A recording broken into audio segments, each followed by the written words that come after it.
Hello, my name is Justin Bright, and welcome to Kerbal Space Program version 1.8.1 in my next small step RP-1 career mode playthrough. And so we are moving things on as a beautiful sunrise is happening off the east coast of Florida here at Cape Canaveral. I have coming up next is yet another check of the Pioneer Venus. So this time I've actually gone forward enough to see when a darn good landing time would be available, and it should be between 36 and 46 days from now, roughly. I think should be a point when the sun is going to be on the parasite of our Pioneer Venus orbiter, and that is going to allow us to actually land at the time that I had initially planned for. So that's my fault that I had to wait the better part of a year, or it was more like 4 or 5 months. But anyways, that's my bad on planning. I should have tried to find a better way to adjust that orbit so that the capture would have had the parasite in a convenient location, which I think I could have done when I was like really close, as opposed to making that adjustment much further away, which is what I actually did. So anyways, we are going to move on and check that. So that's coming up pretty soon. While I'm working on my Gemini spacecraft. So yes, you see that I have there just 69 days until my first Gemini Titan II GLV spacecraft is ready to fly, and I am going to with the keeping on everything on the rest of my manned space program, the first flight is not going to be manned. We are going to send an uncrewed version of the Gemini up because it is, well, it's not safe yet. The LR-87 and LR-91 engines are at 0% usage, so 0% data units, but so this launch is going to have enhanced telemetry so that we can get a lot of good testing data on that and use that to have a much safer launch in the future for our humans, which are just about trained up and ready to roll. And it's at about that point as well that we're going to, when the next version of this one is ready to go, or is starting to be built, that's when we can actually engage in training our astronauts for that mission, because we don't want to waste that. And that's also when we're going to accept the contracts that is going to give us a whole bunch of money, which is why we are still broke. So I find it to be almost stressful that I've been doing missions every 20 or 30 days for so long. Like, just the idea of waiting 90 whole days in between missions is kind of like, oh man, that feels like I'm wasting time. Because we are now in 1971 in early February. So we are moving right along as far as that timeline is concerned. And once again, I've said it a million times, but we're not stressed about when the actual dates are. However, we are watching transfer windows now. And I know that there is I think I mentioned in the previous video that there was a flyby that gets you, there was a trajectory that gets you to Mercury by way of a Venus flyby in 1973. And we all, hopefully we all know that and we all know the big one that I absolutely need to keep my eye on is Voyager 1, which flew in 1977. So I need to keep an eye on that one, because that is going to be the big, like, Grand Tour-ish mission, because that's going to, the actual real-life trajectory went by Jupiter and Saturn, as well as Saturn's moon Titan. So oh, fascinating. Apparently, Voyager 1 could have hit Pluto, or went past Pluto, if it didn't go past Titan. That's pretty interesting. So yeah, I have no idea what kind of trajectory I'll be able to come up with, but it's interesting to know that in 1977 there is that perfect alignment of planets that I could use.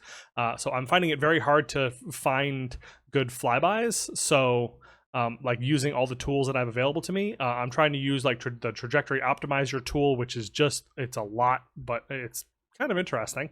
But piggybacking on real life flybys is the best way that I know how to do this so far. So those are dates that I'm trying to keep in mind. Anyways, all that to say that a 90-day build time or 110-day build time for my Gemini spacecraft is a little bit stressful if I'm just waiting for that. Like, it's like all sorts of things are getting done. Like I'm getting research, I'm getting all these transfer windows and things are coming up and going by and all that. So it's all very good. So hopefully that we will get the money that we need out of the Pioneer Venus project here coming up shortly, and then we'll be able to do other cool stuff. So let's go right to it, shall we? All right, so we can see now, without even transferring to the spacecraft, that we have a parasite that is right at the terminator where the sun is moving across. So that should work, and so there we go. We actually should be able to make this happen very, very soon. So let's go give that a shot. All right, here we are above Venus's surface. Oh man, I just hit the so I went through and I hit the cloud manager, the environmental enhancement config editor, and you hit apply, and it just, like, I feel like that fixed whatever issue that I was having, because this looks amazing. These clouds look fantastic. They look so great that I got distracted as to what I was actually doing.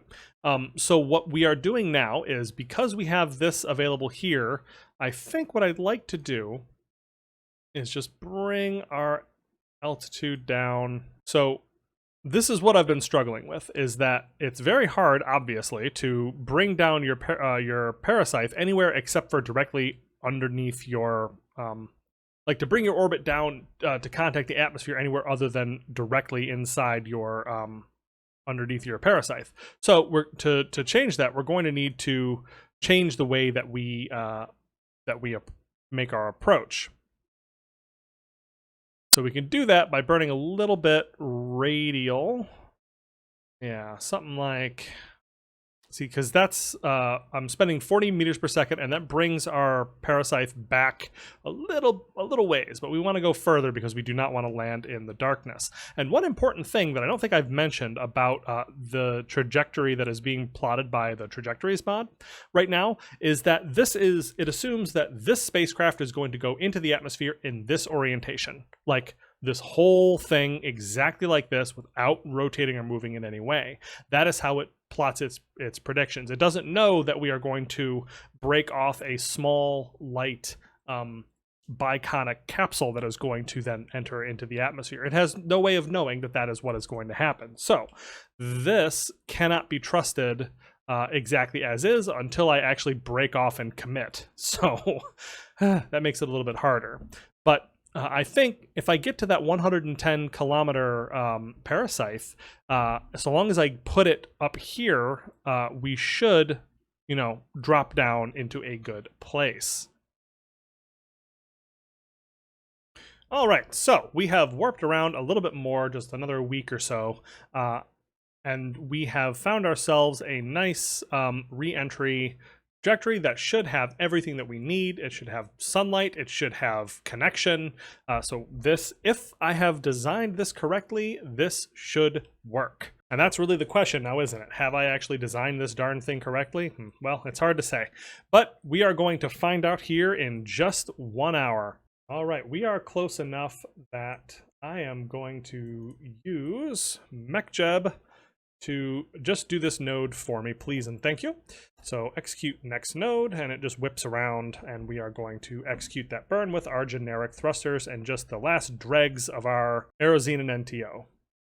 One thing that I'm going to do, and I'm going to cheat just a touch actually, is kicking this off is going to impart some extra thrust, because this still has a bunch of thrust on it. So I don't know exactly how much that's going to impart. All right, so just another minute until the execution of this burn, and I'm noticing, oh my gosh, we are almost completely out of power. Holy crap. Okay.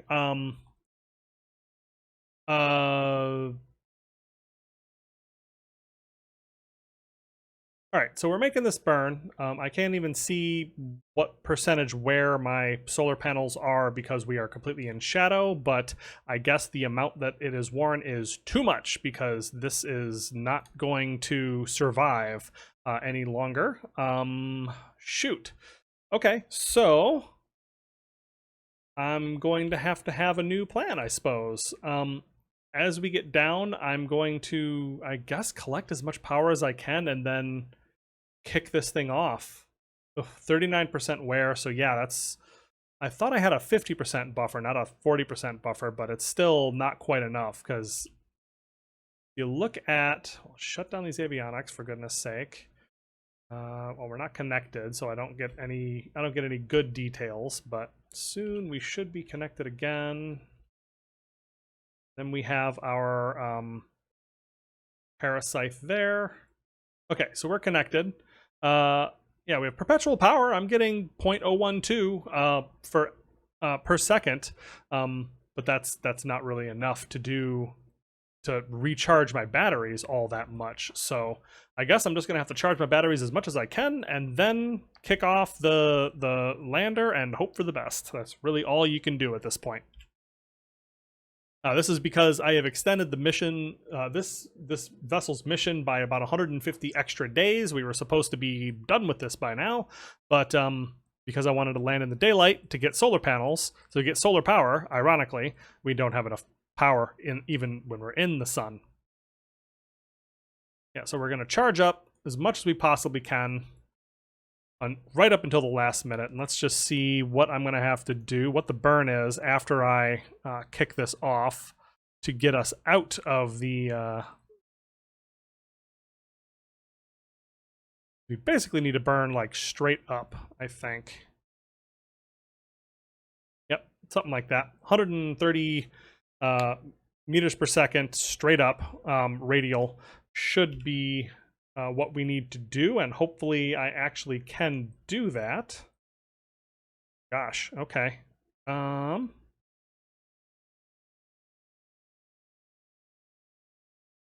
I didn't think I used that much before. All right. Let's see, how much longer do I have until this burn? Because I could fix this here for much cheaper. Yep, I could fix this here right now, but I'm gonna have to do that. Okay, let's see. So I have 25. Okay, can I do this like, what about right there? So give myself just like 5 more minutes of power generation. That's 45 meters per second, of which I have a couple. So let's a little bit closer. Okay, so here is what we're gonna do. I have 12 minutes that we are going to just point at the sun and soak up power, and then I'm going to give everything over to the lander, and then we are going to eject the lander directly retrograde, and then we are going to hopefully be able to reorient this craft. So, oof, man, this is real dicey. Okay, so let's see, 12 minutes. Minute left to go. Okay, all right, here we go. So now we are going to move the power from this to this, just the electric charge. Okay, so that's all in the upper avionics. We are going to point orbital retrograde, turn on our avionics. Hopefully this doesn't kill our battery too much. Oh my god, it really is. Okay, hold steady and launch the probe. Now we are going to point sun down, go. We have no connection because we have no electric charge.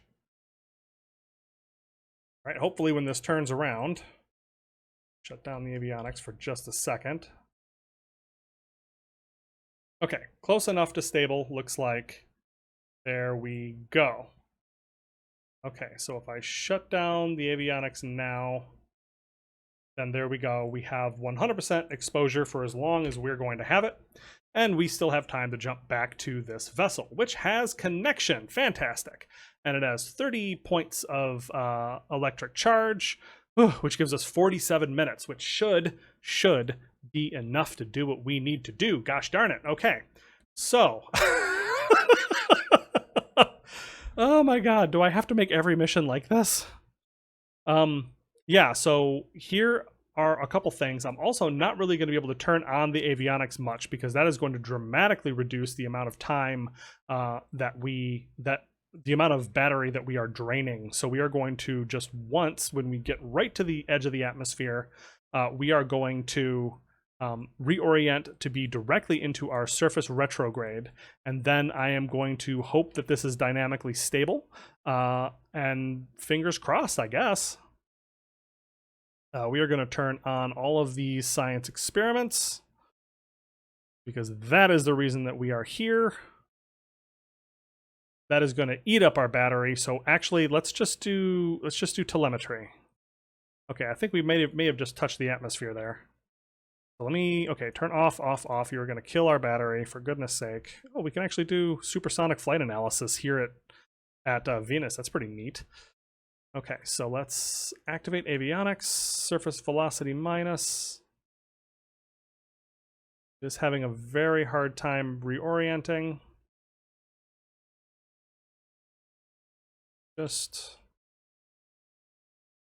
I'll do it manually, that's fine. Okay, off, off. Okay, here we go. Oh my god.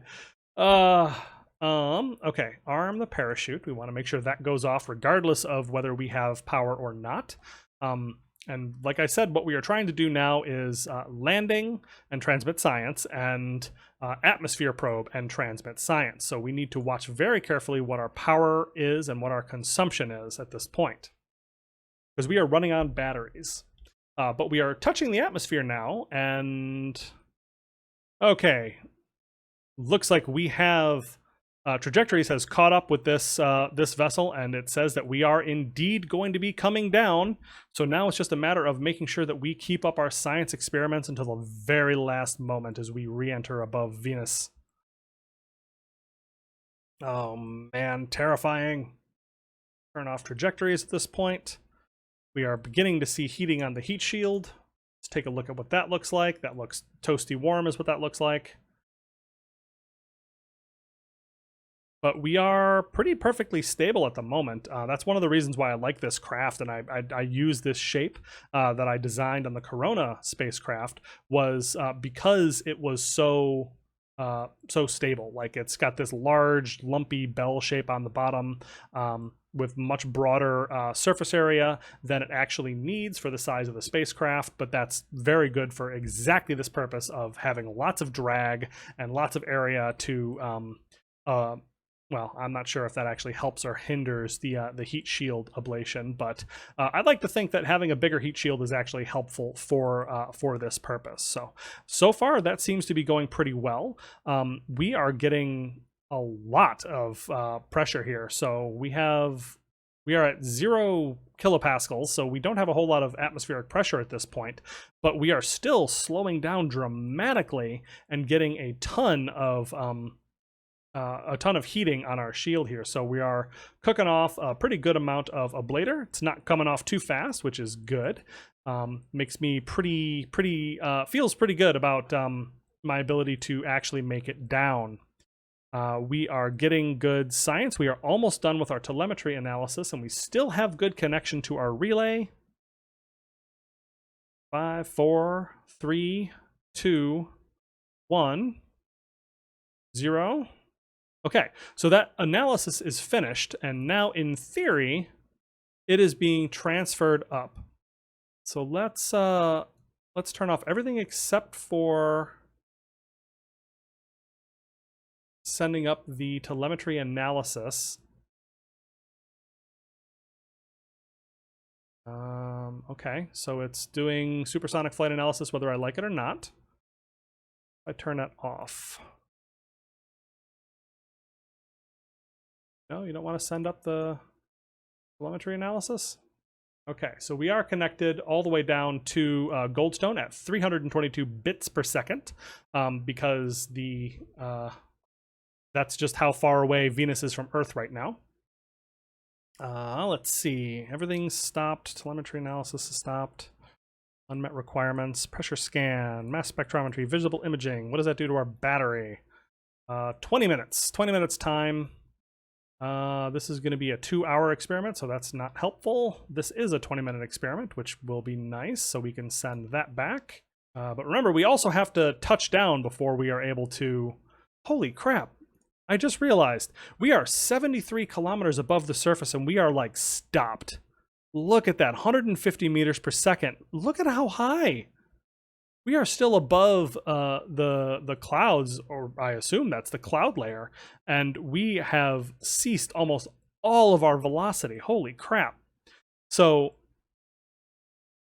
yeah, our Venus probe is actually going to get way the heck ahead of us, and we may not be able to communicate with it for much longer. Wow, I did not anticipate that at all. Okay, so with that in mind, I really need to try to conserve as much power as possible. So let's turn off basically everything except for... If I turn this off, that's 3 extra minutes. Ooh.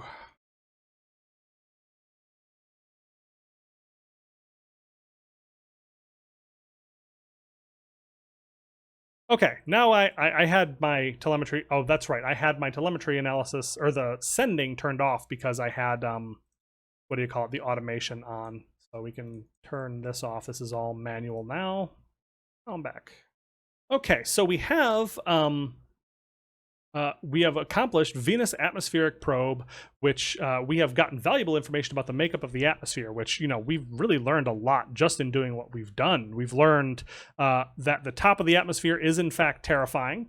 It does not take long until you get into atmosphere so incredibly thick. We are at 100 kilopascals, which I'm not actually sure what that is relative to our own atmosphere. Okay, so 1 atmosphere is 101 kilopascals, which we are already at right before we cut out from our orbiter going down below the horizon. So yeah, this may be the end of this mission, where I'm not going to actually be able to get landing data sent up, just because it's going to die before that happens. We have 31 minutes, and I'm not sure that the orbital period of my Venus probe is 30 minutes, so I guess we'll see. But we are slowly drifting down towards the surface of Venus. Holy crap, like, I just cannot believe what a giant pillowy surface this is that we are falling into. We did get this contract completed, which is 600,000 funds, which is fantastic. We have really good usage for that. But now we are on our way so slowly down. I think it's really fun to kind of watch how far ahead of us the probe is getting, just as we are still descending, because we're not close. Like, we're still 40 kilometers up. We've slowed down to 50 meters per second. If we had tried to put our parasites down much lower than we had, it would have been like running into a brick wall. Oh man, how cool. We've penetrated the cloud layer of Venus, and now we can see the cracked surface below the thick clouds that astronomers have not been able to see. Look at that.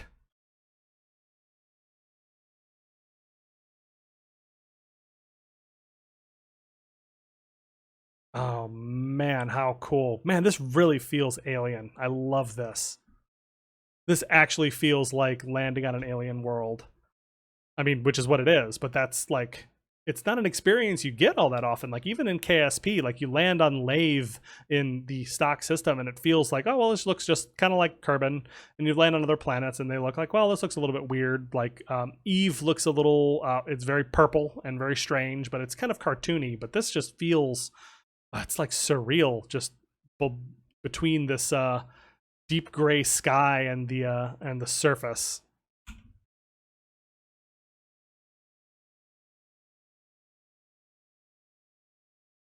And I just like to point out that the our orbiter has made about a quarter revolution around Venus before we've touched the ground, because we are just sinking through this like actual pea soup.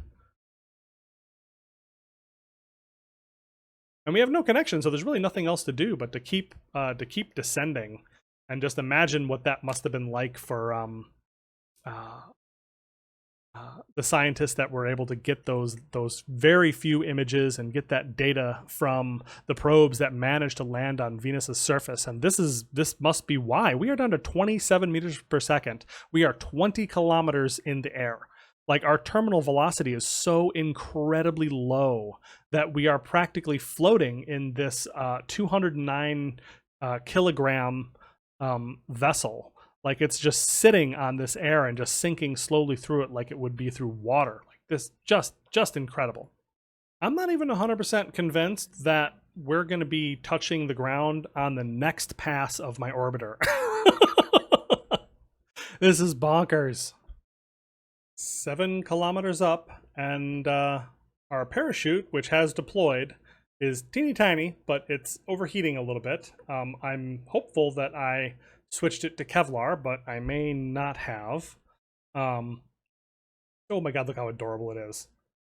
Because it is freaking hot here. Like, I don't have any readings, but it is unbelievably hot at this point. So that may overheat and explode on my way down. But we are 6 kilometers up, traveling by parachute, straight down, 4 meters per second. By the time we've gotten even this close to the surface, our orbiter has made almost a half revolution. Like, we are 1/3 of the way around the orbit of Venus before that we've even touched the ground. All right, we are just a couple 50 meters above the ground, and we are coming down finally on our teeny tiny little parachute, which I had to expand up manually to get even that large because the automation had it be like a tiny little nugget. And we have landed on Venus's surface, and we are sliding uphill because sure, that might as well happen. But look at how awesome this texture is. RSS has a new pre-release that has this beautiful new texture, and everything just looks fantastic. And we have done it. We have landed on Venus. How cool. Unfortunately, I'm fairly certain we're going to be out of power before our before the spacecraft comes back around to get the data. All right, terribly unfortunate, but there, we finished our telemetry analysis. We have 3 minutes, and I just don't think we are going to make it. Battery has been depleted.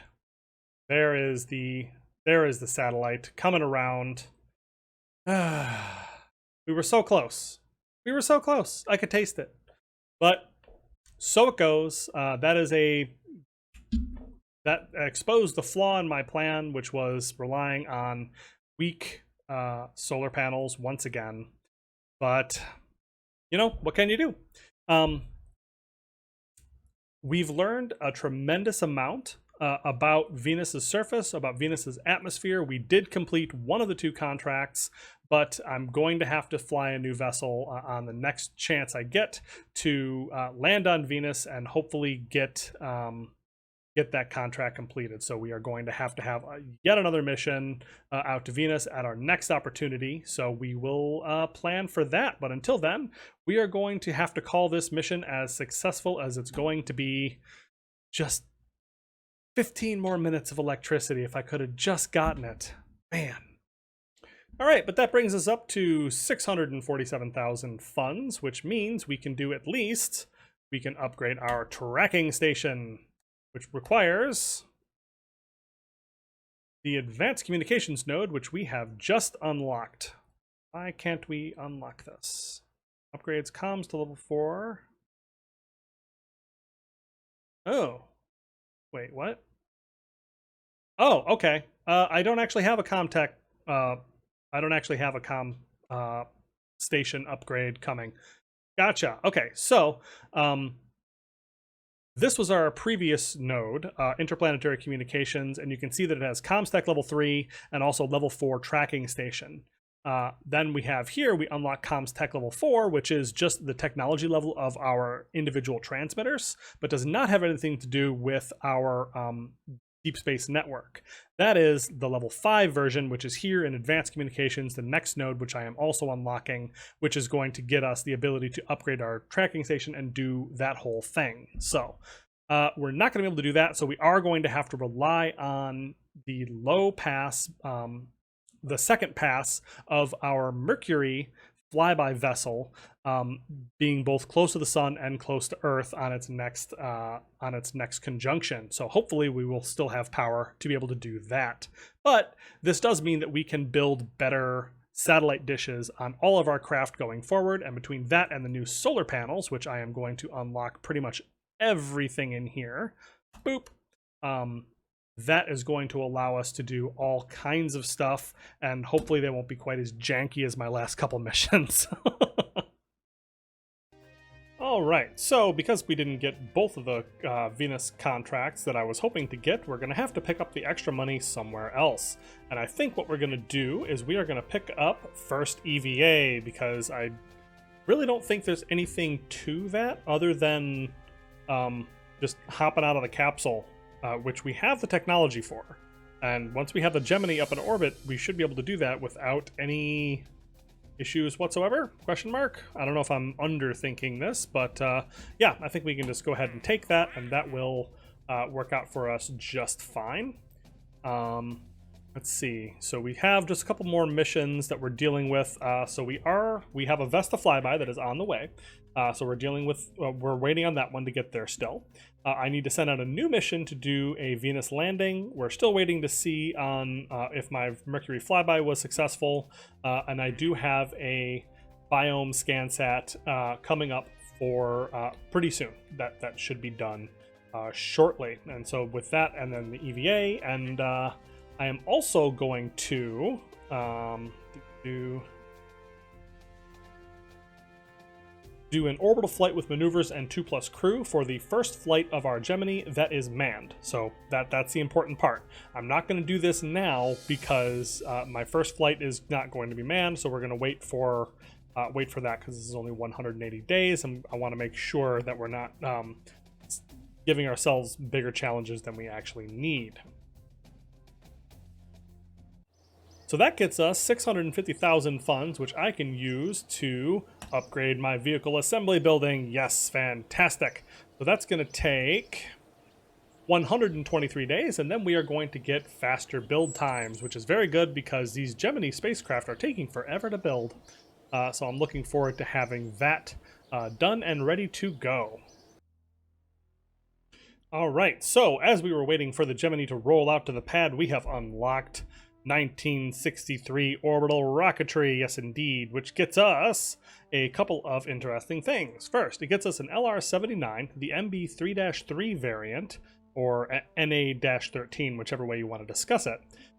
That really changes the way that engine works. So it makes it so it's more of a sustainer almost, where it has a much longer burn time and pretty good performance through that, but it pretty much, from my designs, it basically needs boosters, which makes perfect sense because it's actually the Delta, one of the early Delta main engines, and then it would have a whole bunch of Castor 1 boosters around that first stage. So we have that now. That's pretty cool. We have the Juno 4B, which is once again along that line of Juno alternate engines that was canceled in favor of Atlas and Thor and all that. And I haven't ended up finding a big use for those engines previously, and I really don't expect that to change much. The E-1, on the other hand, is something that I am very, very interested in as kind of a half of an F1 almost, or double H1, or quadruple H1 really. Or no, just double, because this says this was a proposed first stage engine on the Saturn I, which had intended to do 4 of these instead of 8 H1s, which is pretty darn cool because these are nice, big, heavy, high thrust engines that I think would be very, very cool, and I would love to see what their performance looks like stacked up against the H1s that I've been using for so very long. So no big upgrades to the engines that we're currently using, although this does allow us to really dig in and build a Delta-alike model instead of just using the H1 that I've been using previously. So maybe I'll do that. We'll take a look and see what kind of niche that might fill. Next, in the next node, that's when we're going to be getting a couple of really interesting things. We're going to be getting a new Titan upgrade, the AJ7 variant of the Titan engines. We're also going to get an H1 upgrade, which I'm just all the way stoked for because, like I mentioned before, this is basically the H1 space program at this point. I've been using it for everything in the world. And we're finally going to get an AJ10 Advanced, which is going to be pretty darn neat. No idea how this one's going to work for me, but this is what was used on mid to late stage Delta variants. So the Delta F, I think, is where this starts, or probably before that. But it was also used as the Tran stage, which was the on-paper design of Gemini going around the moon. Yeah, that's right. It was an on-paper design for what they call advanced Gemini. At least that's what the wiki calls it. But it's proposals of more advanced missions that they did Apollo instead of. But the Tran stage, for example, was what we are going to be using to get around the moon, and it's basically a service module that we could launch up and do like a single. We could basically have it attached to the Gemini and have a big booster that will get us to the moon. Or we could have like something that it docks with because we're going to be working on that capability. But the long story short is it involves two of these engines on the end, this AJ10 Advanced, which is, you know, we've been using AJ10s forever, so no problems there. But that's what's coming up in my orbital rocketry. Not a whole lot changes here, except my Saturn 1 design I might switch E1s for the H1s that I'm using, maybe, and I might build a Delta. So that is what we get out of that. All right, here it is on the pad. We have our ticket back into manned spaceflight after a bit of a break in between the Mercury, or after the Mercury era. We have finally made our triumphant return. We took a little break to do a lot of interplanetary flights, but here we have the Titan II Gemini launch vehicle, which is going to be bringing our astronauts back into space. So we are all set up, I think. 3, 2, 1, ignition. And we have good ignition and liftoff. Liftoff of the Titan II, which is going to be bringing up into a relatively low orbit this time. I'm kind of matching the parameters of the actual Gemini 1 spaceflight in all ways, except for I'm not punching any holes in the heat shield. Which is apparently something that they did with Gemini 1. But yeah, so this is my mock-up of the Titan II spacecraft. Do some video, maybe we'll do for my new opener or something like that. But yeah, this is pretty much sort of a replica, I guess.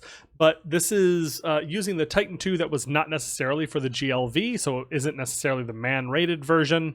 It's the A-7, I want to say. And this is their first flight, so like I've mentioned before, there was no way I was going to allow this to fly without, you know, going once up with extra telemetry, which is getting us a very rapid rate of data units. Very, very nice.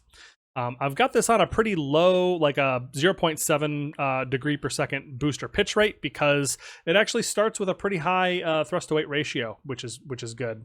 All right, so we are making our way up. We have another 50 seconds of burn time on this one. Here, let's go again for the video, for the intro, perhaps. I do like having these, although I think I'm rolled wrong. I feel like I should probably be rolled like this with these up top. I'm not actually 100% sure exactly what the roll configuration was of the Titan II GLV. So whatever. That looks kind of nice. Looks like we're pointing forward and upward and all that sort of thing. Well, I guess we could just check. Oh, I keep hitting C to try to go into the cockpit, but we don't have any crew in there, so But we had good ignition, and it looks like we have a good full burn on this. And I am indeed hot staging the LR91 upper stage engine in now. And main stage cutoff and good separation. Fantastic.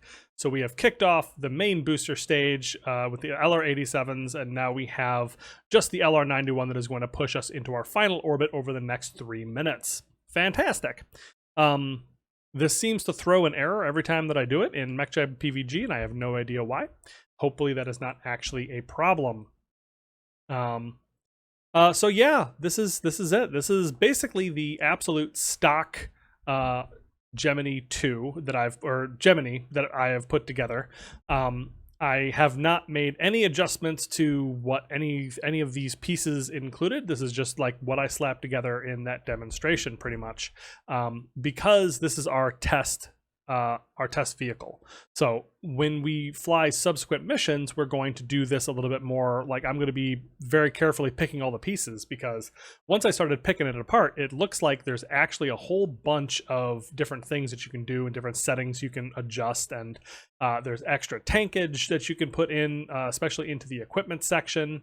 There's extra room. There's extra room in the capsule. So this has a lot of room for extensibility for how we're going to be executing missions in the future. And you better get used to it, because we are going to be using this lovely spacecraft probably for a long time, I have to imagine.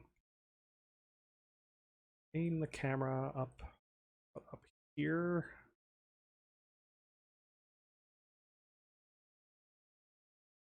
Let me get a cool shot of the logo while I'm doing this. Yeah, there we go. That's pretty nice. Yeah, so anyways, this is going pretty darn well so far.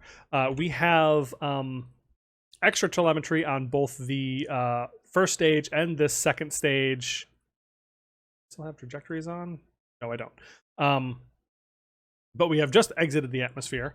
So we are getting good telemetry that is hopefully going to make this safe for human spaceflight. But in all other ways, this is a fairly normal launch. But like I said, it's not going to be like the actual Gemini one, where they had holes punched in the heat shield and they just let drag bring it back down from orbit after like 90 orbits. They didn't do it after the planned 3. Because I don't know why I would. I'm only doing this mostly to test the Titan II, even though this was a very expensive way to test my Titan II. But it feels right to actually go through a dress rehearsal of the capsule before we actually put astronauts on board. So yeah, that is what we have. Another 18 seconds of burn on this upper stage, or another 7 seconds until we cut off in our good orbit, actually. 2, 1, and second stage cut off. There we go. It wants to circularize with terminal RCS, but we don't have that, so we're just going to disengage. I should probably put RCS on this thing, but I'm not sure it actually matters. Well, that's not true. It will probably matter. I should probably put RCS on this so that I could do terminal guidance, move it around, do things with this upper stage, and make it a more extensible vehicle for things other than exactly this launch profile. So anyways, that's something to think about for the future. But for now, let's go ahead and separate our beautiful spacecraft. There we go. Reset camera. And switch to free camera mode, which the more I use, the more I realize that I like. So yeah, there we go. That is our Titan II being separated off and ready to head back home, or not head back home ever, actually, because I didn't put any retro rockets on it. Maybe I should do that too. But this is the Gemini spacecraft. Very, very cool. Or I think it's very cool anyways. Oh, we have no control. Why doesn't it work with the It's got avionics. All right, so you'll notice that something has changed ever so slightly. But let's go ahead and separate the spacecraft. And now I should, in theory, still... There we go. Okay, so as I said, you'll notice a slight change in that I had to put an avionics core, like an actual procedural avionics core in here, because with this as it is, it has the equipment module has 15 tons of controllable for avionics. The crew module has 3.5 tons of controllable avionics, but if you don't have crew, it doesn't work at all for reasons, I guess. So when I got up to this point and I separated the spacecraft, I just did not have any control. It said no crew, and I could not control this vessel. But this has 0 tons of avionics, like 0. But it's an avionics core, so it works. It seems to be working just fine, and my gamble has paid off, and now I can actually do this. So I just relaunched it with this core. We're not going to worry about that. That's not going to be in any of the actual production line versions, but whatever. So we've gotten through this launch, and we have gotten a good amount of data on both the upper stage and on the boosters, and we are now in orbit with our Gemini spacecraft. So let's take a look at what we are messing with here. I'm not sure if you're actually supposed to like in real life, I don't know if they actually activated the reentry control systems RCS at the same time as they did this, or if they just like had the back RCS to swing you around, but whatever. I like it this way. It moves very quick and zippy. I could possibly run out of fuel this way, but I mean I can refuel it from the back. It's not that big of a deal. So anyways, let's kill the rotation and take a look at what we have here. So we'll get a little bit more of a look when we actually have crew, but the equipment section is an incredibly, what do you call it? It has a lot of functionality to it. That's where the fuel cells are. That's where the O2 pressure controller is as well. So that means that this is where you are making your power and maintaining your habitat. So this is an important service module that is going to extend the life of your crew for a very long time. The configuration was not quite working for that when I was putting this together in my little build video, but I managed to get that fixed. Like there was just this version of the equipment module did not have the right configuration, but that will probably be fixed by the time you guys get a chance to play with it, or at some point. Don't worry about it. Anyways, so we have all those things on here. This also comes packed with liquid oxygen and liquid hydrogen, which is what fuels the fuel cell, which has a fairly tremendous amount of power, actually. So if we look in, we have supplies, liquid hydrogen, liquid oxygen. If we turn on the fuel cell, which they're on, okay, and we dump the water, because it won't let you actually run the fuel cell if you don't have room to put the water. Like that's just how that works. But you turn that on and you dump the water overboard, and then we have 8 days of liquid hydrogen and 12 days of liquid oxygen, and that is because there is also a converter that you can get that turns liquid oxygen into gaseous oxygen, and that is how you maintain the oxygen supplies for long journeys. So yeah, very, very clever design there. We have tons of oxygen. I don't know why any of my oxygen is being used because it is slowly leaking just slightly. But anyways, so that is the equipment module. It also has the 4 Gemini orbit attitude and maneuvering system thrusters, which I have put 4 on instead of 2 because I like to go fast. That is 733 seconds of burn time instead of like 1400. So that's better. But it only has 361 meters per second of delta V with what we have packed on here. Obviously, because there's no there's no ignitions and no chance of failure, we could put more fuel on there and it's not a big deal. And like I said, the equipment section has the room. So that is the equipment section. I think we'll just I don't know, let's orbit once or twice. Choom. And there's one orbit. 21 probes, batteries. Is that the... Oh, I need to set the lower stage to be debris because I'm going to be putting a whole bunch of them in orbit. Okay, so another orbit, another couple orbits. Well, I've done just one orbit, so we'll do 2, 3, and we're gonna come around for 4, and then here comes. All right, on our 5th orbit with a actual communication from our Combox communications network for once. We have proved out, I think, this vessel. There's no contracts or anything or science that I'm trying to do, so it's just, you know, that's that. So I just decide that I'm done, and that's all there is to it.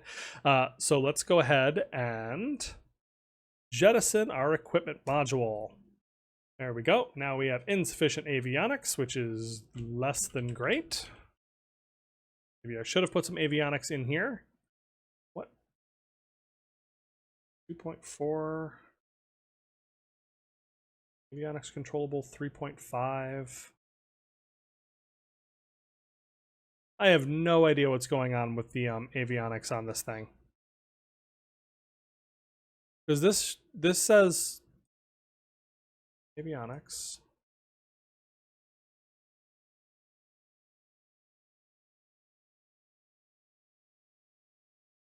Okay, I have no idea why this isn't working right. But I was able to turn on the retrograde thrusters a bit. Because so I have in the Gemini command pod, I have 3.5 controllable tons of avionics. Yeah, we are not actually going to be able to deorbit this at all because of that. So I'm just going to have to delete these. But yeah, I have 3.5 tons of controllable avionics. This is, I thought that would add to this, but I guess that's not actually the case.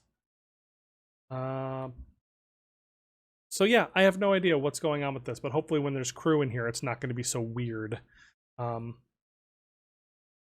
yeah, so we've got, we have an adapter retrograde module as we rotate around that contains the retro rocket, and it contains some additional RCS modules, I assume, to orient the spacecraft before we actually get to just down to the reentry control system. Then we decouple that, and it leaves us with just the heat shield and the control module and all that sort of thing.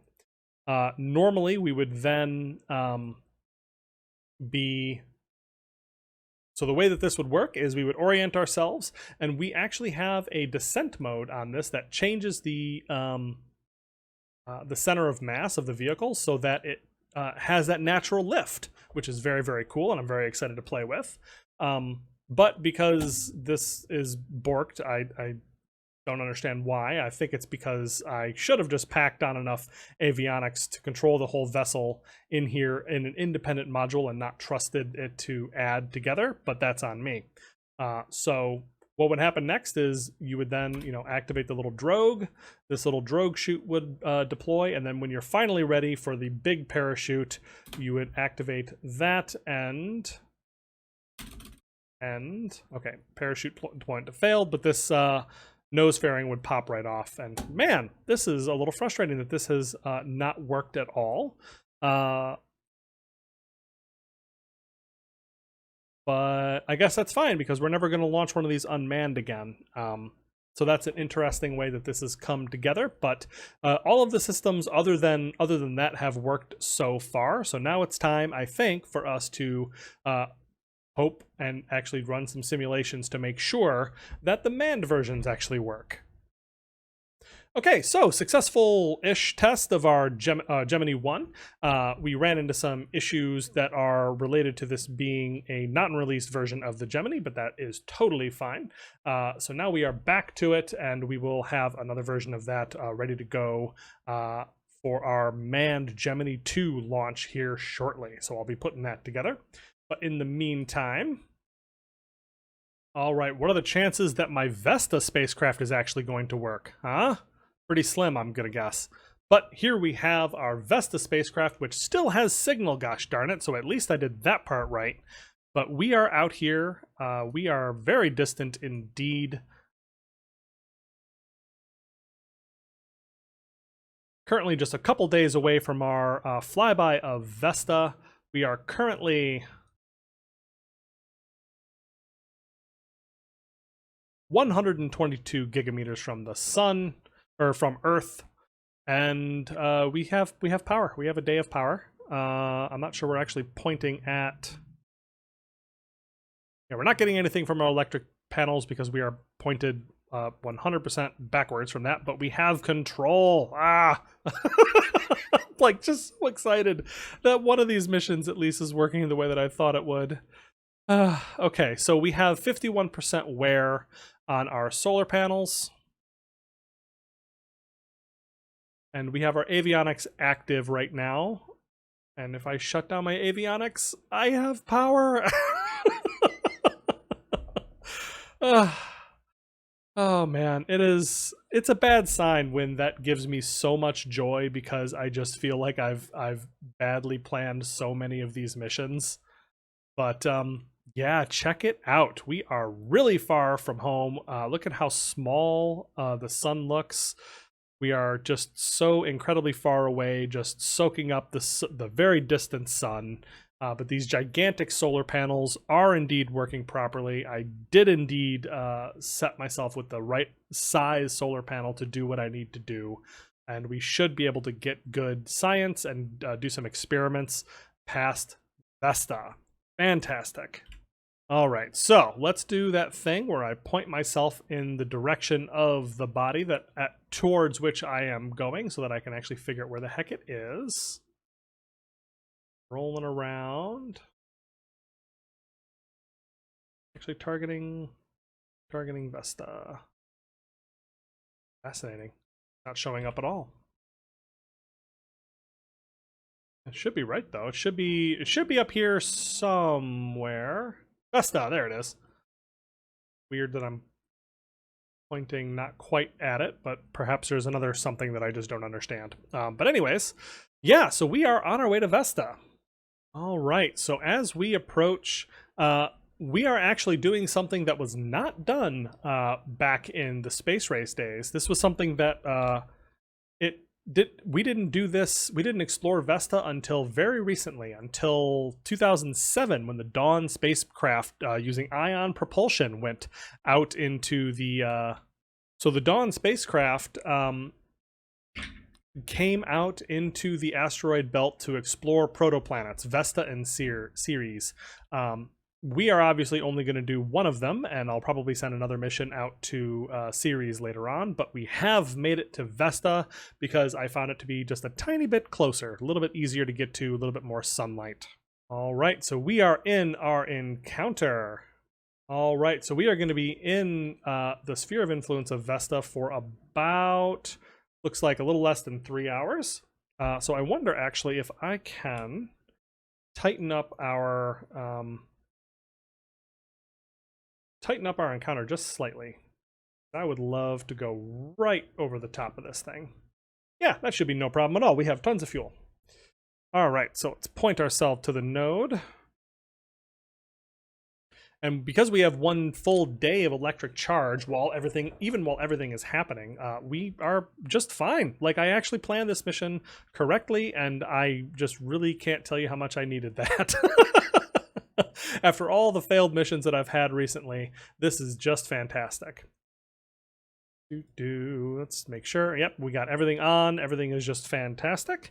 One thing I am 100% sure about is that we will not be able to capture into an orbit around Vesta, because we did a nice, very fast transfer. That is about a bajillion meters per second of delta V, it looks like. Oop, there it is. See, that was, yeah, almost 8,000 meters per second of delta V to capture into orbit around Vesta, so we're just not going to stress about that. But that's something that the Dawn spacecraft actually did. It was able to. This is pointing weird. Go from here. Do you actually think you're pointing in the right direction? It really does. Huh. Okay, something's terribly wrong, but that's fine. I'll just go to kill rotation mode, and I will take control myself. Oh, look at that. I have somehow managed to screw up my ability to rotate this craft in a certain axis.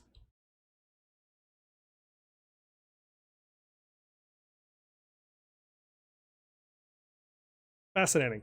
Yeah, I can't yaw because, but I'm going to have to do this thing where I like rotate around and come at it from a different side or from a different angle because I just don't have the ability to navigate in every axis, which is fascinating. There we go. Good enough. Okay, fine. So I am just going to fire up this engine and kill rotation, and we are going to just bring down my Vesta. I don't know. We're going to bring down my Paraapsis. Oh man, now I can't even say that anymore. Periapsis? Periapsis.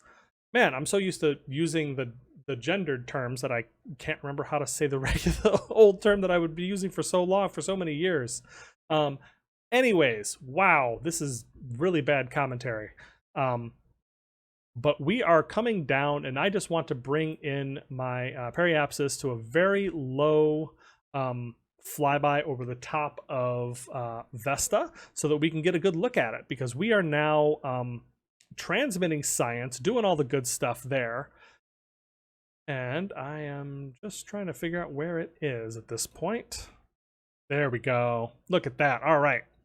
So we are heading in, and we have all the science running and working and sending back lots of good data. And man, we would be getting so much data if we could just get something out here on a permanent basis. But this will work for us for now. Hopefully also we will get